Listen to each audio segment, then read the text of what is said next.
이제 갈래별이니까 이 갈래별 이제 문장의 종류별. 네? 문장의 종류별. 이제 국어는 제일 처음에 뭐 하라고 했어? 주제 찾고. 주제 찾고 시작하고 그 이론에 따라서 풀이 방법, 문제 보고서 풀이 방법 연구하고 그런 다음에 마지막에 최종적으로 고르면 주제로 점검하는 거니까 주제로 시작해서 사실은 주제로 끝나는 거야. 그러니까 주제를 빨리 찾을 수 있으면 국어 풀이의 51%가 끝났다고 보면 맞아. 자, 한번 물어보자. 영어를 풀면 주제를 찾았어. 그럼 몇 프로 끝나는 거야? 거의 다 끝났죠. 아, 국어도 그렇거든. 그러니까 이 문종별 주제가 어디 나오고 대략 문제가 어떤 식으로 나오는지를 한번 훑어보는 거야, 지금. 네. 이해됐어요? 네. 자, 첫 번째 이게 문종이. 딱 보자마자. 문제. 이게 글의 관리가 뭐냐고. 이렇게 나오면. 토론. 아, 그래. 토론. 이렇게 빨리 뽑으면 돼, 토론. 토론이라는 문제에서 네. 주제는 어디 나올 것 같아? 주제는 제일 첫머리에 사회자가 얘기하겠지. 그죠. 그러니까 주제의 위치는 사회자가 첫머리에 얘기한 거하고 네. 그 다음에 또 뭐 찬성하고 찬성과 반대로 내용에 체크를 하면 된다는 거지. 네. 그런데 이 찬성과 반대에 이 아이들이 이야기를 할 때 이것들에 도해돼서 이 내용 나오고 그 다음에 이 내용 나오고 이 내용 나온다는 건 누가 이 사이사이에서 얘기해? 사회자. 그래서 토론에서는 사회자 시험 문제가 단 나올 수가 없는 거지. 그 다음에 이거 뭐라고? 여기에 어떤 사실, 팩트가 나오면 그 사실과 뭐가 중요해? 근거를 구분하는 게 안 나올 수 없다는 거지. 토론이니까. 네. 그지? 네. 그러니까 결국은 이 토론 지문을 풀을 때는 사회자 걸 먼저 읽는 게 중요하겠지. 네. 그 다음에 뭐라고? 이걸 사실과 근거로 나누어서 네. 얘가 찬성이면 내용에다 동그라미, 반대면 세모를 치는 게 중요하겠지. 네. 이게 문종의 특성이에요. 자, 이런 구조에서 이런 근거, 이런 문종의 근거해서 어떤 유형들이 나오는데 네가 하나하나 차곡차곡 이 처음부터 끝까지 토론과 관련된 문제를 보고 쭈르륵 나열해보면 네. 요거를 네가 익숙하게 이렇게 정리를 한 다음에 기억하잖아? 그러면 엄청나게 토론 이 문제를 빨리 풀 수 있어. 자, 전체 난이도에서 토론 문제는 고난이도야? 고난이도 아니야. 고난이도는 아니죠. 그러니까 이거를 뭐라고? 쉬운 문제를 빨리 푸는 게 팩트라는 거지. 됐어요? 네. 아, 토론팀은 이런 식으로 문장마다 특성을 빨리빨리 한다고. 이해됐어요? 네. 두 번째 이 지문은 뭐야? 딱 보자마자 평가가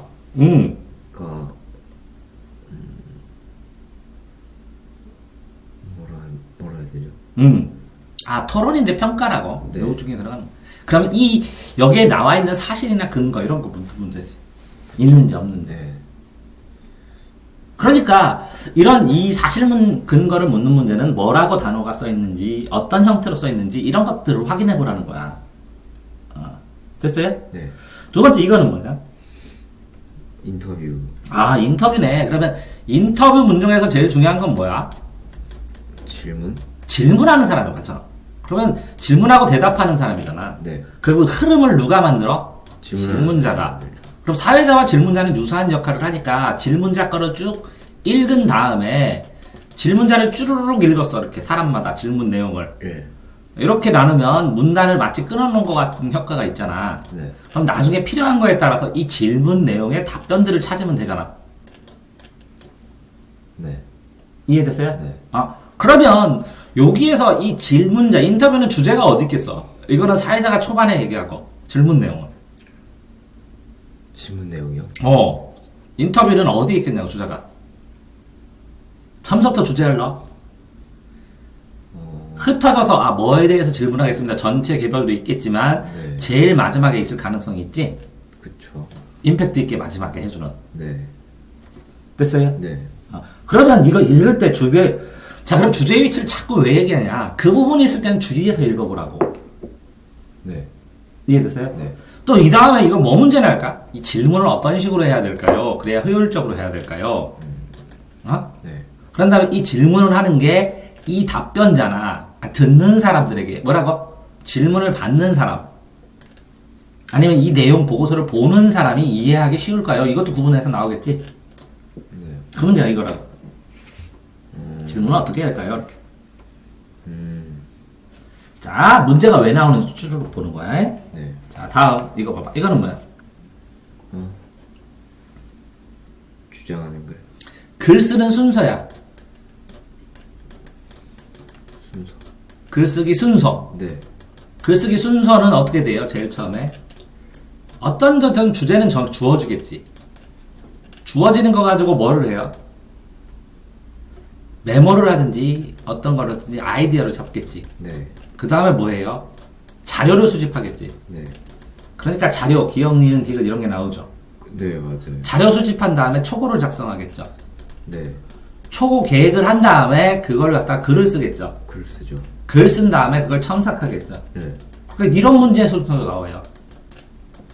초고를 작성하기 전에 자료하고 요 사이에 개요를 짜겠죠. 네. 어떤 문제야? 이게 섞어서 나오기도 하지만 메모 문제인지 자료 문제인지 자료 분석 문제인지 개요 짜기 점검 문제인지 초고 문제인지 글 문제인지 첨삭 요 중에 어떤 문제야? 그럼 이렇게 글쓰기 순서를 넣은 다음에 이 메모 문제에 대한 어떤 문제를 틀렸어? 자료 문제에 대한 어떤 문제를 틀렸어? 개요 문제에 대한 어떤 문제를 틀렸어? 네. 개요 점검할 때는 이렇게 해야 돼. 네. 초고와 글의 비교는 이렇게 해야 돼. 이렇게 써놓으면 끝이네. 그지? 네. 근데 이 문제에 대해서 어디에 나오겠어? 화작문의 이론에 나오겠네. 네. 화작문 이론에 나와 있는 걸 여기다 변형해서 이렇게 되겠네. 그 내가 틀린 걸 쭈르륵 정리한 다음에 화작문의 이론하고 비교해보면 다음에 이게 더 나올 수 있겠구나. 이게 나올 수 있겠구나. 이걸 강조하니까 여기에 선택지에 이걸 쓸 수 있겠구나. 이런 생각을 할 수 있네. 그럼 오답 정리를 이렇게 해줘야 되는데 네. 이거 그냥 여기다 놓고 써놓고 왜 했는지 뭘 준비해야 되는지 뭐 더 공부해야 되는지 모르잖아. 이걸 안 하면 맨날 나올 때만 처분만 바래. 이해됐어요? 네. 네. 어? 그러니까 이렇게 정리하는 게 중요하겠지? 네. 자, 그러면 이거 봐. 주제 찾기고 갈래벨 특징인데 이게 노트가 있다면 얼마나 좋을까? 오답 노트를 이렇게 특성화해서 문종별로 정리하는 건 어떨까? 그럼 니필살기 노트가 되겠네. 네. 그걸 보면 여기다 보강해갖고 이거는 말이야 사실과 근거는 말이야 하면서 이론 설명해주고 메모는 말이야 개요는 말이야 이렇게 점검하고 이렇게 이론 설명을 추가로 여기다 해버리면 되겠네. 네. 이해됐어요? 네. 네. 아, 왜 멍해요? 네? 아, 이렇게 해서 수업하는구나.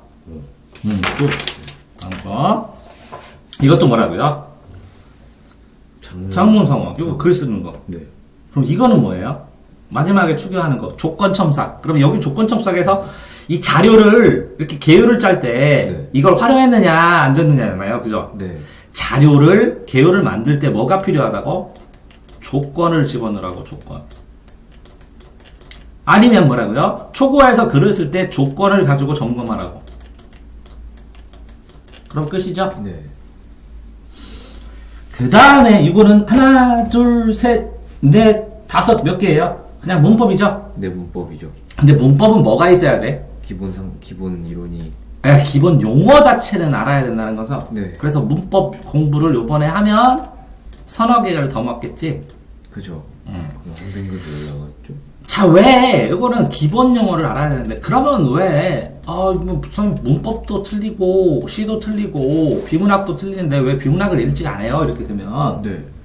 비문학만 되게 열심히 한다고, 문법 틀리고, 화작문 틀리고, 문학 틀리면, 네. 비문학은 시간을 투자하면 맞출 가능성이 많거든? 네. 비문학의 시간을 줄일 수는 없어. 나중에 보면. 어디서 줄여? 나머지에서. 나머지를 먼저 줄여놓고, 비문학 풀 수 있는 시간을 확정해가지고 그 상황에서 테크닉을 만들어놔야지. 비문학 테크닉을 만든다고 나머지가 불안해지면 다 흔들린다는 거. 그리고 비문학은 냉정하게 배경 지식도 굉장히 많이 좌우하거든. 그리고 비문학 하지 말고 갈래벨 특성으로 하는 얘기지. 응? 네. 자, 중서국어의 특징은 뭐예요? 특징이요? 뭐 이것도 문법과 똑같아요. 네. 뭐라고요? 고전 문법의 기본은 알아야 되고, 기본 용어. 그죠? 그 다음에 뭐 보면 돼요, 저거? 현대문하고 고전문 맞춰보면 되죠. 네. 그죠? 네. 그러니까 현대문법하고 고전문법을 비교할 줄 알면 굉장히 빨리 풀려요. 그러면 이 고전문법 이게 15장짜리인가 있거든요. 이거 시도 때도 없이 한 5번 정도 정독하면 나도 어느 정도 이해되거든요. 그 다음에 이거 뭐 현대문법 공부를 하게 되면 어느 정도 자연스럽게 끝나요. 됐어요? 네. 자, 다음은 경제. 이건 뭐예요? 경제 비문학. 경제지문. 자, 경제지문의 특징은 뭘까요? 그래프. 예, 봐. 그래프하고 또 뭐가 나와요? 그래프다, 표가 나와요. 그럼 그래프 표를 이해할 수 있으면 이 지문을 다 이해한 거예요, 거의 다. 그 다음에 그래프 표를 보고 뭐만 할 수 있으면 돼요? 예시 적용만 할 수 있어야 돼요. 예시가 나고 적용된 사례들이 나와요. 이 그래프 표를 이해했다는 건 뭐예요? 이거에 대한 뭐라고요? 개념을 알고 있냐는 거죠. 근데 좀 아까운 게 뭐냐면 여기에 한계효용의 법칙 알아요? 한계효용 체감의 법칙? 수요 공부뿐만 아니라 들어는 봤는데. 이거 기본적인 개념을 알아야 이 그래프표가 순식간에 이해돼서 이거 경제 개념, 경제 교과서는 아니더라도 이거 기본적으로 이거 요점 정리해 놓은 게 있어요, 제가. 그걸 읽고 계속 여러 번 읽은 다음에 모르는 걸 하면 훨씬 도움이 잘 돼요. 그래서 이걸 달라고 하면 돼요. 이해되세요? 네. 근데 어쨌든 그래프 체크하는 법이 중요하죠, 이거는. 가로축 한번 보고, 세로축 한번 보고, 정비례인지 반비례인지 보고, 교점 보고, 특징 보고. 네. 그렇게 체크를 한 것이 그게 교점이 있고 뭐가 있으면 그 의미가 뭐인 것이 뭔지가 어디 나오냐고. 요 그래프를 뭐라고? 제시문에 나온다는 거죠. 네. 이 설명이. 그러면 요걸 이 그래프를 머릿속에 박아놓은 다음에 네. 제시문인 거를 읽어다가 여기다가 추가로 잠깐 기록하는 게 훨씬 더 전체를 볼 때는 편안하죠. 네. 푸는 방법이. 네. 그런데 여기 경제 개념의 갈래별 특정에서 어떻게 나와요? 이렇게 단락이 있으면 첫 단락에 기본 개념이 나오죠. 네. 추상적으로 이런 거에 대해서 논할 거야 이렇게. 네. 그런 다음에 그래프가 나오죠. 네. 그래프 설명이 나온 다음에 이걸 적용하는 게 나오죠. 그죠. 적용한 다음에 이 적용한 거에 그래서 결론 이렇게 나오죠. 네. 그러니까 그래프 본 다음에는 뭘 보는 거예요? 첫째 단락하고 아니에요? 네. 요 첫째 단락 끝부분하고 네. 결론 부분을 보고 네. 그 다음에 이 두 개를 바탕으로 그래프를 이해하고 그런 다음에 이 그래프 이용한 걸 적용해 갖고 이렇게 맞춰보는 거잖아. 네. 이해됐어요? 네.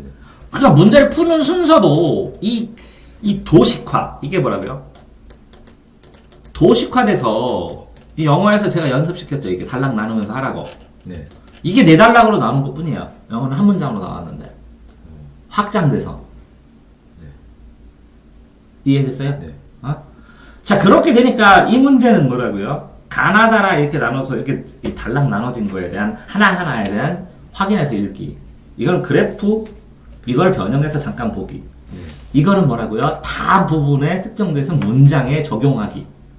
이거는 뭐라고요? 문장 보기. 한 끝이죠. 됐나요? 네. 자, 다음. 요 지문은 뭐예요, 갈래가? 설명문. 그러니까 다 설명 논설문인데, 네. 비문학이라고 하지 말고 과목으로 하시라고. 과목이요? 이건 뭐예요? 사회 같은데. 주변에서 사회이론? 사회 이론. 사회 중에 뭐예요? 사회 중에 사회문학? 아니요. 그러면 윤리사상? 아니요. 그럼 그냥 사회. 네. 자, 사회 사후 과잉 확산 편향이란 하면서 뭐라고요? 개념 정의를 해준 다음에 첫 줄만 보면 두 번째 거 뭐 있어요? 설명은 등기적 설명과 인지적 설명으로 분류를 해. 네, 분류를 하죠. 개념 나오고 분류를 하고 그걸 따로따로 설명을 하고 네. 결론 내고. 네. 됐나요? 네. 그러니까 이 정체를 모르겠는데 과목별로 했을 때 사회이론인데 어떻게 나왔다고요? 이거란 이런 게 있는데 이거는 이거와 이걸로 나눠. 네. 그래서 이거 설명해보고 이거 나눈다는 거 나오고 이거 설명을 해줬는데 그래서 두 개를 비교해봐 하는 문제네요. 간단하게. 네.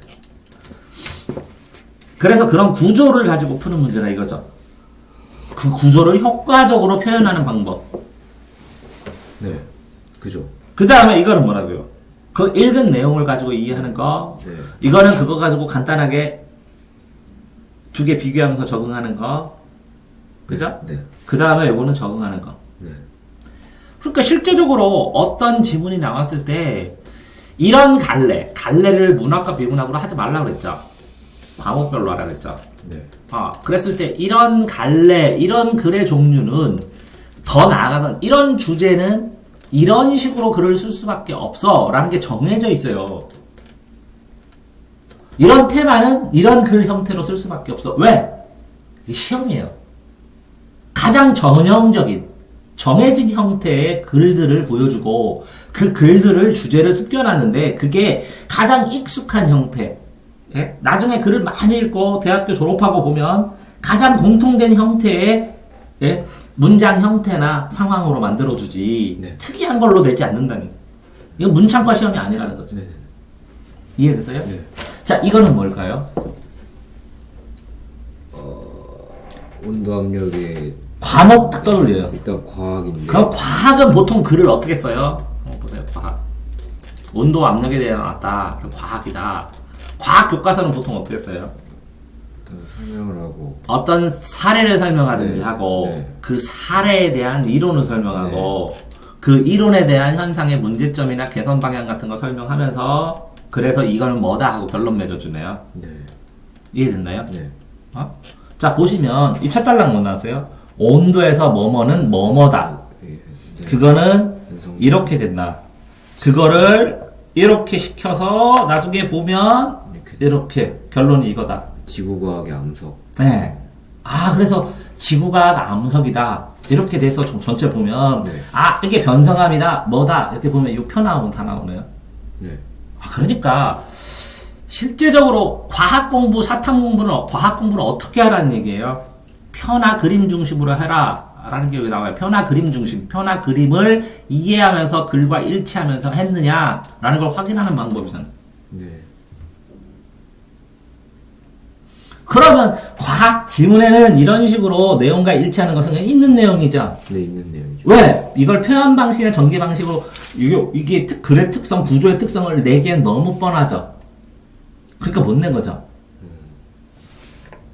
그런데 여기에 있는 내용을 변성함이든 변성함을 고등학교 때 변성함 배웠어요? 안 배웠어요? 배웠어. 변성함 배웠는데 보세요. 이걸 정의를 해주면서 변성함 니네 배웠지? 그게 저변성, 조금 변한 거랑 많이 변한 거의 차이를 여기다 설명해 줄 테니까 도표를 보고서 요 내용을 보고서 여기 써 있는 거, 요 저변성과 고변성에서 여기다 써준 거를 여기서 찾아봐. 제 지문에서 하는 거. 됐어요? 네. 자, 다음. 자, 이거는 뭐예요? 종교 건축. 그래요. 그러니까 건축 끌어보세요, 보자. 네. 애들한테 과목별로 하라고 했더니 갈래를 선생님 이건 기가예요. 이건 뭐예요? 이렇게 막 정확하게 하려고 하는데 아니 이 테마가 뭐냐고. 건축. 그래 건축인데 이거 뭐 그려졌냐고. 왜 그림 그려져 있네, 그지? 네. 이거하고 보기를 봐야 되는 거네, 그지? 그러면 건축은 뭐야겠어요? 어떤 게 있었다. 옛날에는. 네. 그렇지만 이런 경향이 일어나서 이런 새로운 건축을 했다. 그 새로운 건축의 의미는 뭐다. 이렇게 나오겠네? 네. 그러면 제일 끝에 나오겠네? 네. 새로운 건축의 의미. 네. 그죠? 그런데 여기에서 내가 그랬잖아요. 이 글을 보던 뭐던 도해를 하고 구조를 하는데 제일 도움만 했던 게 뭐라고? 도해와 구조를 익히는데 제일 중요한 거. 그림. 그림도 있지만 이렇게 역삼각 켜키는 거. 연결어. 자, 중세 종교 건축은 네. 이러한 로마네스크 양식이래.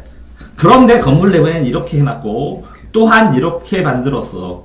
그 로마네스크 양식의 특징은 이거야. 끝. 줄거리 잡혀요? 네. 이 연결어만 가지고 연결어 플러스 뭐라고요? 두 갈식으로 하면 전체적으로 이 글의 흐름이 어떤 건지 안 다음에 흐름은 이 뭐라고? 연결어를 체크하면서 두 갈식으로 읽으면 뭐가 잡힌다고요? 전체 흐름. 자, 예를 들어서 학교에서 행사를 하는데 전체 흐름으로 식수는 알려준 다음에 행사하는 게 편해? 식수는 하나도 모르고 그냥 계속 듣는 게 편해? 식순을 알려주고 하는 게 편해. 그게 흐름이에요. 그 식순이 어디 나와요? 두 가지에. 그 끊는 시간, 어디까지가 여기야? 1막이야? 두 번째 순서야? 세 번째 순서야? 네 번째 순서야? 어디 나온다고? 요거에.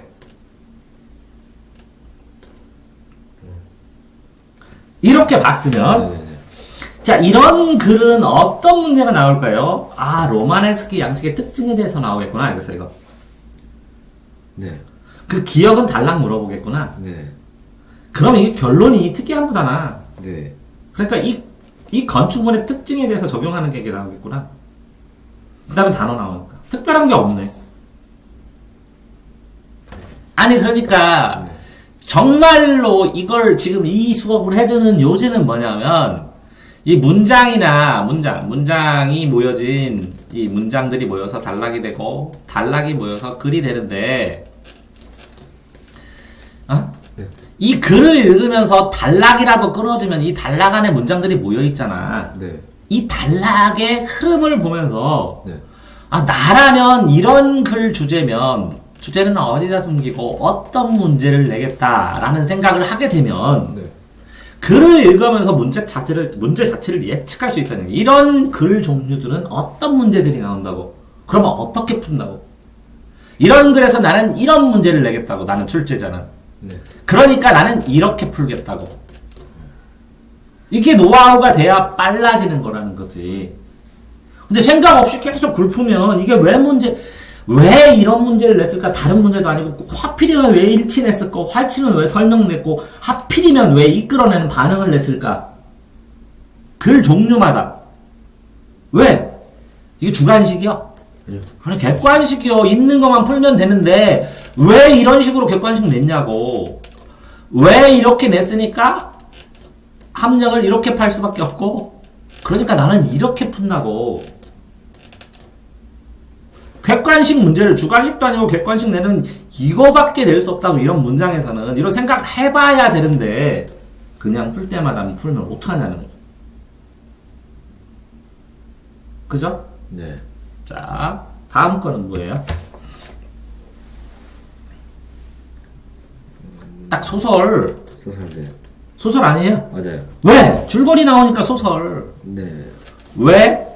단편은 다 끝났어요. 시험 문제 날 게. 그래서 장편밖에 안 남았어요.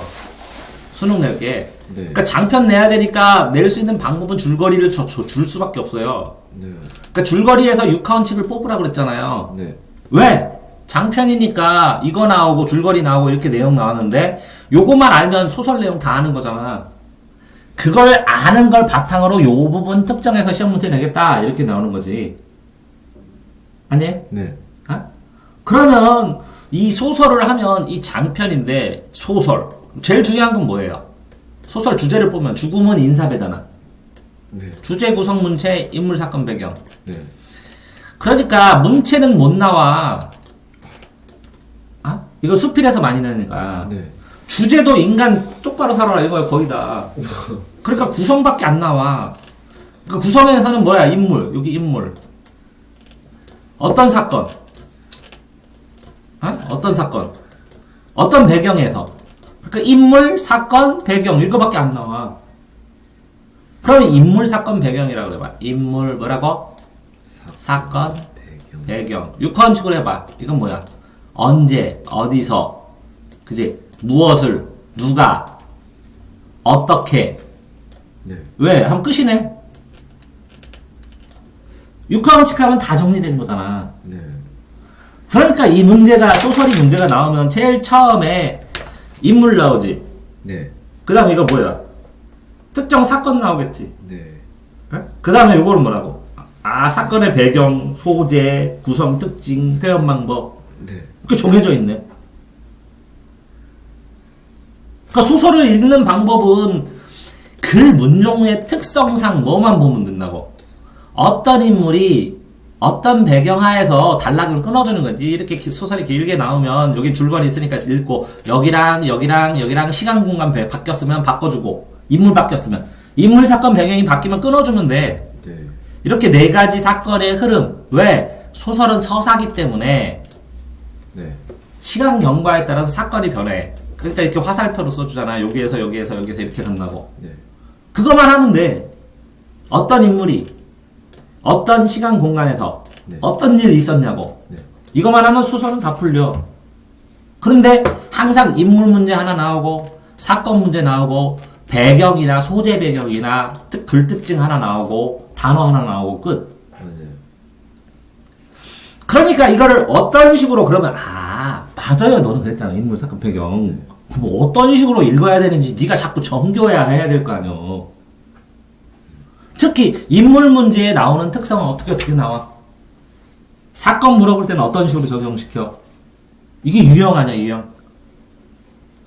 네. 수학도 유형이 있지만 국어도 유형이 있는 거 아니야, 이렇게 명확하게? 됐어요? 네. 자, 다음 거는 뭐예요? 다음 거는 고전시. 오! 또, 또 이거는, 고전 소설. 이거 소설 아니지. 소설 아닌데. 사람 안 넣어도. 수필. 수필. 아. 그러면 고전은 이걸 뭐라 그래? 복합지문이라 그래. 네. 시하고 합쳐졌다는 복합지문. 복합지문으로 나왔는데 여기서 고전시가 나왔지. 근데 애들이 착각하는 게 고전시 어려운 단어는 뭐라 땡땡이로 별로 다 써줘. 땡땡이로. 네. 어? 네. 고전에서 어려운 단어는 땡땡이로 담고 이 땡땡이 천은 어려운 것 때문에 이걸 읽는데 다 푸는데 도움은 되는데 어려운 것 때문에 문제를 틀리거나 그렇게는 안 내. 예? 네. 그리고 고전 단어가 어려우면 이 체온이 중요한 게 아니라 이게 용언이 중요한 거야. 이게 어쨌다고 이렇게. 이 용언의 흐름은 뭐라고? 어조, 분위기, 태도, 정서, 감정 이런 게 나오는 거고. 네. 그지? 네. 고전하고 시하고 수필이 나온 거야. 수필 잡문.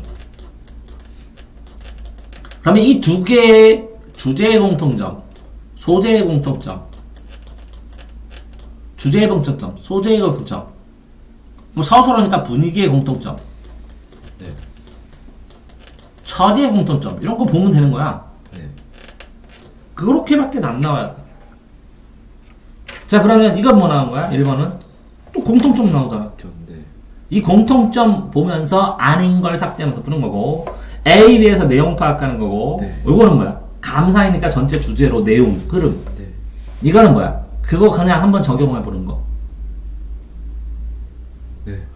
그러니까 이 복합지문을 어떤 식으로 낼 수밖에 없겠구나 라는 거 복합지문만 다 보면서 공통점 차이점 한번 찾아볼 것도 공부가 되겠는데, 하나만 보면서 신유형이요 낯설어요. 무슨 신유형이 맨날 나오던 거야. 신유형 낼 수가 없어. 그거는 형식 조금 바뀌었다고 신유형이래. 됐어요? 네. 자, 다음은 이건 뭐예요? 이거는 딱 보니까 시. 시죠.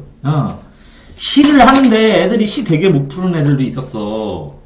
시. 그러면 시 문장의 특성은 뭐야? 이렇게 행을 구분했는데 행 구분한 거는 시험 문제를 낼 수가 없어. 그러니까 이게 한 문장이라고 생각하면 이건 달라져 있지. 행이 연이 구분돼 있지. 네. 이거는 딱히. 안 구분됐으니까 이 문장마다 끊어주는 이렇게. 시를 굉장히 어려워하는 이유는 네. 아이들이 이렇게 추상적으로 써 있는 것도 있지만 이거 그냥 육하원칙으로 상황 파악하면 되게 상황 파악하고 줄거리 뽑으면 되거든. 왜 상황 파악하고 줄거리 뽑으려 그래? 이 상황을 육하원칙으로 잡아야 맥락이 잡혀. 맥락이 잡혀야 흐름이 잡혀야 이게 이미지가 잡혀. 이미지가 잡혀야 이 이미지에 맞추어서 이 줄거리에 있는 단어를 해석할 수가 있어. 그쵸. 그러니까 이미지를 잡아야 돼. 그런데 이 시의 특성에서 시의 주제는 언제 나와? 좀 앞부분. 에? 선경우정이라고 했어. 앞에 부제는 경치 나와. 그래서 시의 특징은 다 거의 뒤에 나와, 후에. 시조도 그렇고, 시도 그렇고. 먼저 경치 나오고, 후에 감정 나오니까, 감정이 주제야. 네. 그러니까 시 제목하고, 네. 자, 느티나무로부터. 이거 뭐라고? 티나무는. 느티나무로부터 뭘 배웠어? 어떻다고? 이게 완결된 문장으로 만든 게 이게 주제야. 이 제목 플러스 시 뒷부분에 있는 내용의 줄거리를 합쳐서 이 제목을 설명하는 뒤에 서술어를 붙이면 그러면 시의 주제가 되는 경우가 많아. 느티나로부터 이건 뭐라고요? 때 아닌 남모기 한 마리 내불등에 피우고 찝쩍거리고 다시 신발끈을 조맨다. 느티나무로부터 네. 남은 길이 조금 덜 외로우리 다시 신발끈. 근데 느티나무로부터 나는 신발끈 조이는 의지를 다졌다.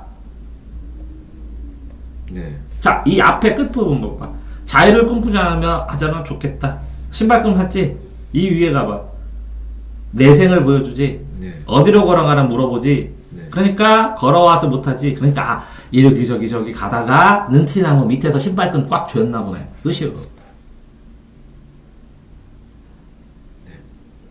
자, 무슨 얘기냐면 이 시를 하는데 여기에 체언이 있고 주어나 목적어가 체언이지. 네.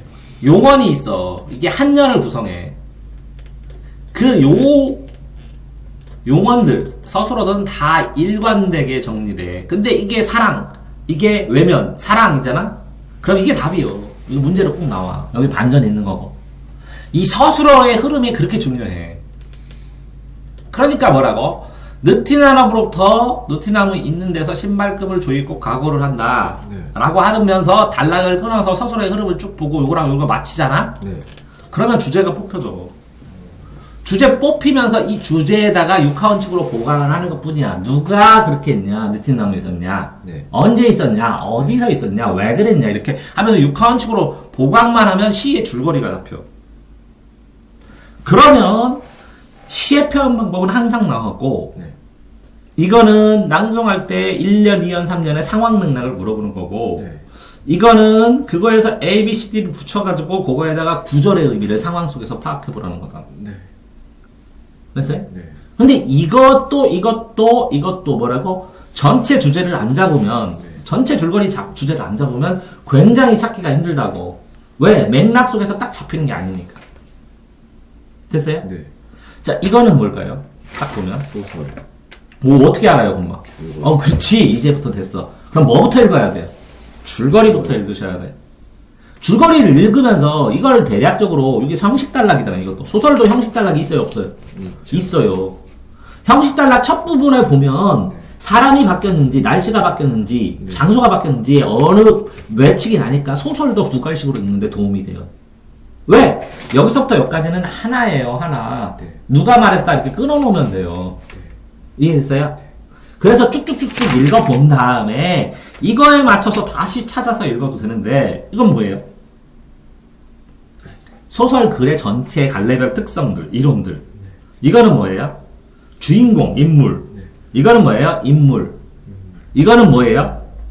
나의 사건들. 이거는 뭐예요? 하나 해갖고 시간 순서 잡아보라고 한번 내봤네. 시간 공간에서. 네. 자, 지금 한 회를 했어요. 이게 몇 회요? 2015년 3월. 고3 3월. 이거 했어. 뭐가 있어요? 문제를 나오는 유형이 정해져 있잖아, 이렇게. 네. 이 유형이 정해져 있으면 이 유형은 뭐에 따라서 영향을 가장 많이 받는다고? 갈래? 글 종류. 갈래에 영향을 많이 받잖아. 갈래에 따라서 유형이 나오고, 왜? 갈래의 이론에 따라서 유형이 나오니까. 네. 유형에 따라서 문제 낼 수 있는 종류가 정해져 있고, 이 종류에 따라서 푸는 방법이 정해져 있고, 네. 푸는 방법에 따라서 공부하는 방법이 정해져 있는 거 아니야? 네. 네. 그냥 한 문제 한 문제 풀고 하는 것도 자세히 푸는 것도 중요하지만, 이렇게 갈래별 특성을 보면서, 어떤 식으로 정리하고 어떤 식으로 문제 나갔구나, 라는 것들을 정리하는 것도 의미가 있다는 거죠. 잠깐 끊었다가 또 하겠습니다. 네.